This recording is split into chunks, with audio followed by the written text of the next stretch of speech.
Hi everyone, Lachlan here, just bringing you the sort of post-roast of the latest episode, the My Lai episode.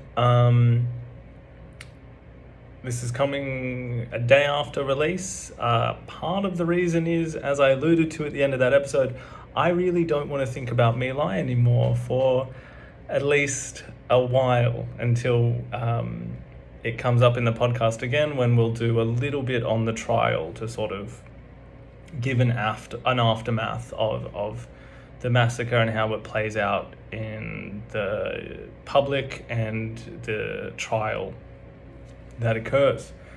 So yeah, I wanna be not thinking about My Lai for a long time, because as I said in the episode, it did get me down. This research, some of the things I saw and read were pretty confronting.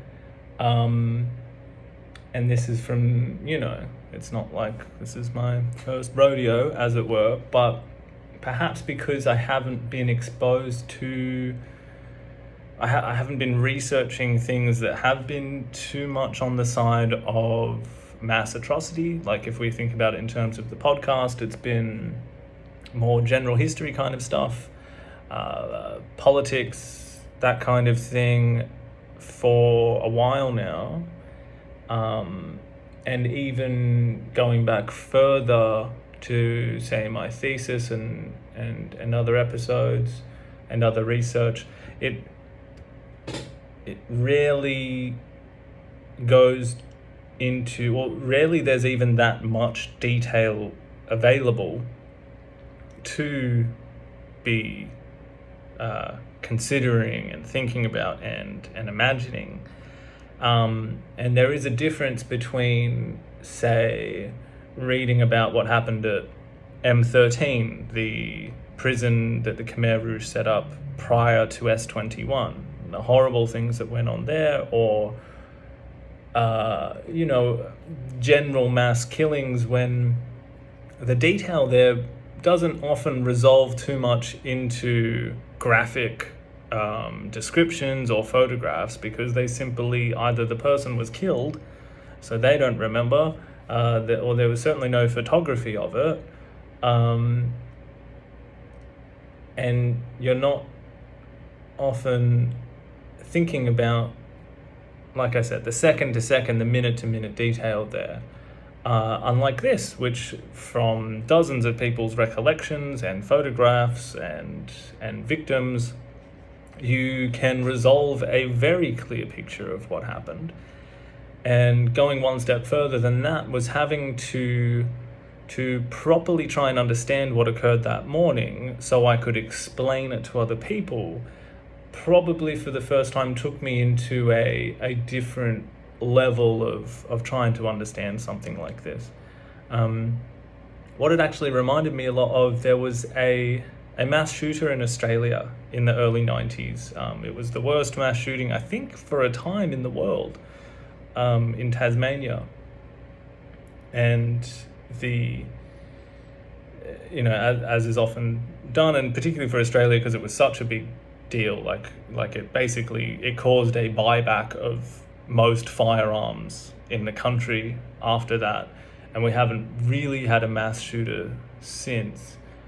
So it's a very infamous case, and I remember reading a book about it when I was younger, and I went to the site that had occurred almost a decade ago now.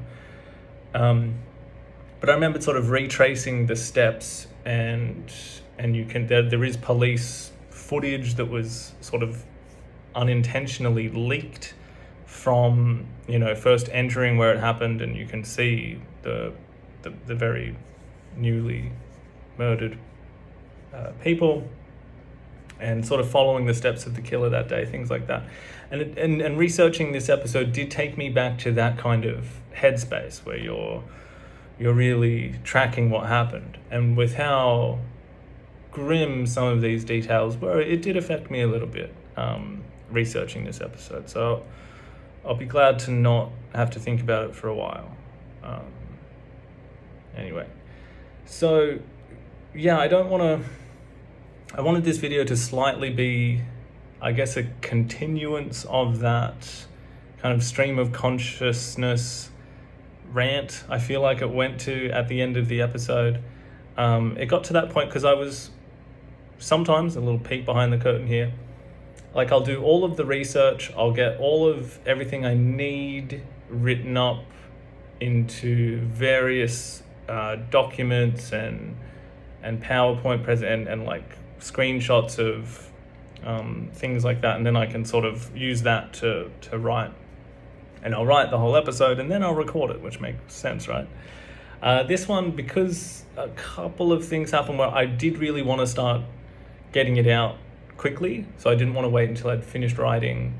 I was kind of writing and then recording. So I'd recorded almost, I'd say 80% of the episode and written it. And then the last bit I sort of had to, okay, now I'm going to write this today and then record it, and that'll be the end of the episode. And I realized that, when I'd started writing and even going into the research, I thought that I would be able to explain to myself why this massacre happened. I thought that I would be able to, I'd known that these people died, I'd known that this horrible thing had happened, but I kind of assumed that I would be able to resolve the explanation into the same framework that many atrocity crimes, massacres, mass killings, genocides occur in. For whatever reason, racism, sectarian religious violence, gradually being indoctrinated to a point where you can be told someone is an enemy or a counter-revolutionary or some kind of undesirable, where the mind allows you to then kill en masse women, children, men, the elderly, whatever it may be. So I did think that was going to happen. I would be able to see the points and plug them into that kind of framework to go, oh, okay. Obviously that's not to explain away the morality of it. We're coming at this as, one of the worst things ever. We're not trying to, we're not trying to justify it, but we're trying to see what the explanation is, what the internal explanation is for these people. It's what the whole show is really about. It's what we're trying to say. Yeah, it's good, all well and good to say that the Khmer Rouge did really bad things and we can condemn them for that.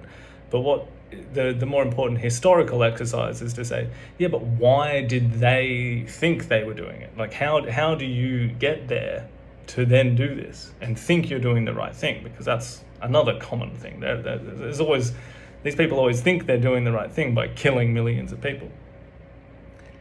And without going too much further than what I said in the end of that episode, and we got the first swear came out of that, and that really did come out of like an exasperation. I'd been looking at these testimonies for 2 months. I'd been looking at pictures of dead babies and children and men and women and piles of bodies and this picture of the ditch. And I'd come to this point, I'd come to writing the end of this episode, and instead of being able to say, and here are the reasons why, all of the reasons why they still don't make enough sense to me. I couldn't find one person there that could definitively say, even if they'd killed 10, 15 people, they couldn't say, oh yeah, well we did it because of this. I still don't have an understanding of why. And it was frustrating and sad. And it reminded me of that killing in Tasmania. He killed 35 people and he didn't really have a reason to do so. He didn't have, like I say in the episode, a lot of these mass shooters, they'll have a manifesto, they'll have a political reason, a racial grievance, or whatever it may be. But they'll usually, or it'll be like for fame kind of thing. And I think for the person in Tasmania, the killer there, I think that's the closest thing you can do. He was a very inadequate person, and this may have been his way of getting everyone to notice him. But he was never explicit about that. I don't even know if he could have mentally been able to connect those dots to say, oh yeah, that's why I did it. But this struck me as a similar thing of just pointless killing, where they knew that it wasn't right. They knew who they were killing were not enemies, and yet they did for a whole morning. And some people were explicitly ordered, some weren't, some went far and beyond the pale, some killed, I guess you could say, within the narrow focus of what they thought they were supposed to be doing, even if at the time they probably thought that's a civilian, but this is a war where civilians are dying. I just came away from it. I came away from reading all of it without a better understanding than I went in. If anything, with a much better understanding of what happened, but a less, or not even a less good understanding of why, but a more a feeling of like a futile attempt. So that's that. I did this just before and it got to 25 minutes, so that's too much for your for what you would want to get out of this, and it's, for some reason, it's too much to actually technologically do. Like, anytime these videos get very long, physically getting them onto the computer seems to be like an impossibility. So I'm trying to keep this one shorter. Just briefly, I will, in the episode itself, on Twitter, if you follow me on Twitter, you'll have seen some of this already, but there is going to be, I'm sort of breaking off a part of In the Shadows of Utopia and making that its own podcast. So that'll be interviews with historians, journalists, survivors, general experts, and that's going to be called the Cambodian History Podcast, which isn't as catchy as In the Shadows of Utopia, but it is much better for people Googling things. So that's why that's happening. I have an amazing first guest, genuine, I'm not going to say much else, but I'm really excited to speak to this person. I've always wanted to speak to them, and I was always afraid that if I got in contact, they would say no thanks. But they said yes, and I'm really happy about that. And it kind of actually explains why I'm breaking this off into its own thing. And the main reason is that I would be reluctant to get in touch with people and get them on the show, because I often felt that it didn't quite line up with where we were in the story. So it would either be going too far back to stuff that we'd already talked about, or it would be going too far forward to stuff that we haven't talked about yet. Part of that is probably a misguided, oh no, I'm going to spoil things. Part of that is I do want people to just be able to know, and then they can hear an expert talk about these things. But that would mean that I would not want to talk to people if say if it was about the Cambodian Civil War or the fall of Phnom Penh or something like that, or even a survivor generally, because that would be, that story's happening later in the podcast, and with the rate the podcast is going, it meant that I should really talk to them in a year or two. So this way, it doesn't have to be chronological. It doesn't have to be where we're up to on the show. It can just be, I get to talk to people that are interesting and know what they're talking about in terms of Cambodia. Ancient, modern, Khmer Rouge stuff, trial stuff, everything. So really excited about that. Really excited about the first guest. Hoping to get that done by the end of July. Also, I'm going to try and expand the YouTube stuff. I kind of gave up on doing standalone YouTube stuff, but I realize that there is an audience there, and I do want to reach that audience, because every now and again with those algorithms, I'll get shared like a history of the Khmer Rouge, or like who was Pol Pot, and these people, they basically don't know what they're talking about at all. I know that's a bit shitty to say, but they don't. And I never usually listen to one, but I watched one, and it was just like someone, I don't know where they were getting this stuff from. It sounded like they were just making it up. It wasn't even stuff you'd get from Wikipedia. And this video had 2 million views. 2 million. And I was like, okay. Up with this I will not put. So I'm going to start doing some more stuff there to try and bring some actual historical accuracy to that whole area. So I'm going to be focusing back on that. We're going to have another commentary track. I know I've been saying that for a long time, but I'm going to do First They Killed My Father, which is on Netflix, and we'll have a commentary track for that. We'll have the new podcast in July. We'll have another episode of this coming out very soon. I've got to work on the book. The first chapter went well, so now I've got to write the second.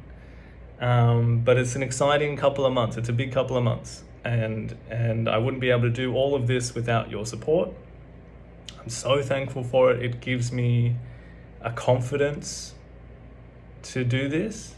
And financially, I have to say it's actually really important for me at the moment.